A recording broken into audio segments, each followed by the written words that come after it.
சகோதரர் பக்தசிங் அவர்களின் ஊழியத்திலிருந்து விடாய் துணிக்கேற்ற வார்த்தைகள். ஏப்ரல் மாதம் 26ஆம் தேதி. பூலோகத்தில் உம்மை தவிர எனக்கு வேறே விருப்பமில்லை. சங்கீதத்தின் புஸ்தகம் 73வது சங்கீதம் 25வது வசனம்.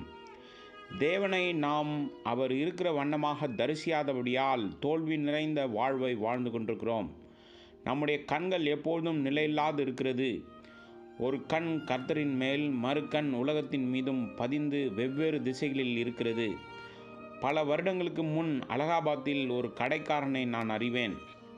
தன் கடையின் ஒருபுறம் விக்கிரக சிலைகளை வைத்திருப்பான், மறுபுறம் அரிசி, பருப்பு, சர்க்கரை போன்ற பொருட்களை வைத்திருப்பான். பொருட்களை வாங்க வருபவரை ஒருபுறம் கவனிப்பான், மறுபுறத்தில் விக்கிரக சிலையை வணங்க வருபவர்களையும் கவனிப்பான். 2 வேலையும் மிகவும் ஞானமாக செய்வான். எப்படி வாடிக்கையாளர்களை ஏமாற்றுவது என்று அவனுக்கு நன்றாக தெரியும். அதேபோல் எப்படி ஆராதனை செய்வது என்றும் தெரியும்.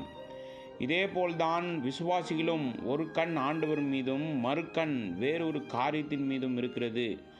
ஆகவேதான் ஆவிக்குரிய குருட்டாட்டத்தில் நாம் காணப்படுகிறோம். அவரை மெய்யாய் பார்க்க விரும்பினால் நம்முடைய கண்கள் அவர் மீது மட்டுமே இருக்க வேண்டும். நம்முடைய கண்கள் மனிதர்கள் மீதும், நம்மிடம் கர்சனை இல்லாத மனிதர்கள் மீதும் காணப்படுகிறது. அதனால்தான் நம் வாழ்க்கை வெறுமையாக இருக்கிறது. ஏன் அப்போஸ்தலனாகிய யோவானும் கூட வஞ்சிக்கப்பட்டான்.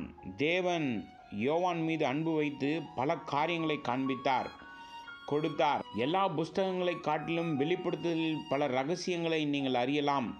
இவைகளெல்லாம் யோவானால் வயதான காலத்தில் சிறையில் சோர்வில் இருந்தபோது வெளிப்படுத்தப்பட்டது. யாரும் கண்டிராத பல காரியங்களை கண்டான். தன்னுடைய ராஜ்யத்தின் முழுமையான காரியங்களை அவனுக்கு காண்பித்தார். இந்த ஸ்லாக்கியம் நமக்கு மட்டும்தான். இயேசு சொன்னார், மத்தேயு சுவிசேஷம் 13வது அதிகாரம் 17வது வசனத்தில், இந்த ரகசியங்கள் எல்லாம் இப்பொழுது நமக்கு வெளிப்படுத்தப்பட்டிருக்கிறது. எழுதியிருக்கிறபடி தேவன் தம்மில் அன்பு கூறுவர்களுக்கு ஆயத்தம் பண்ணினதை கண் காணவும் இல்லை, காது கேட்கவும் இல்லை, அவைகள் மனுஷருடைய இருதயத்தில் தோன்றவும் இல்லை. 1 கொரிந்தியர் புஸ்தகம் 2வது அதிகாரம் 9 மற்றும் 10வது வசனங்கள். நாம் கேட்காத காதையும் பார்க்காத கண்களையும் பெற்றிருக்கிறோம். அதனால் நம்முடைய கண்கள் வஞ்சிக்கப்பட்டு அநேக காரியங்களால் இழுக்கப்பட்டிருக்கிறது. உங்களை எந்த காரியங்கள் மிகவும் கவர்ந்திருக்கிறது? சந்தைக்கு மனைவி பிள்ளைகளோடு செல்வீர்கள் என்றால் பல கடைக்கு செல்வீர்கள். இனிப்பு கடைக்கு அருகில், பொம்மை கடைக்கு அருகில் செல்லும்போது பிள்ளைகள் கூப்பிட்டு அப்பா எனக்கு வேண்டும் என்பார்கள். குழந்தைகளுக்கு அதில்தான் அதிக ஆர்வம். புடவை கடைக்கு அருகில் சென்றால் மனைவி அதை பாருங்கள் எவ்வளவு அழகாக இருக்கிறது என்பார்கள். எவைகளை அதிகமாக விரும்புகிறோமோ அவைகளால் நாம் கவரப்பட்டிருக்கிறோம். இப்பொழுது சொல்ல முடியுமா? தேவன் கண்ணை கொடுத்திருக்கிறார், அவரை மட்டும் காணும்படியாக என்று சங்கீதக்காரன் சொல்கிறான்.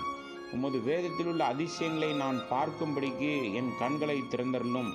சங்கீதத்தின் புஸ்தகம் 119வது சங்கீதம் 18வது வசனம். இப்படி சொல்வோம் என்றால் தேவனுடைய அழகையும் மகிமையும் இதுவரையில் கண்டிராத வகையில் காண்பீர்கள். இயேசுவை நோக்கி பாருங்கள், தொடர்ந்து அவரையே நோக்கி பாருங்கள். எந்த மனிதர்களையோ அல்லது வேறொன்றும் உங்கள் கவனத்தை திசை திருப்பாதிருப்பதாக.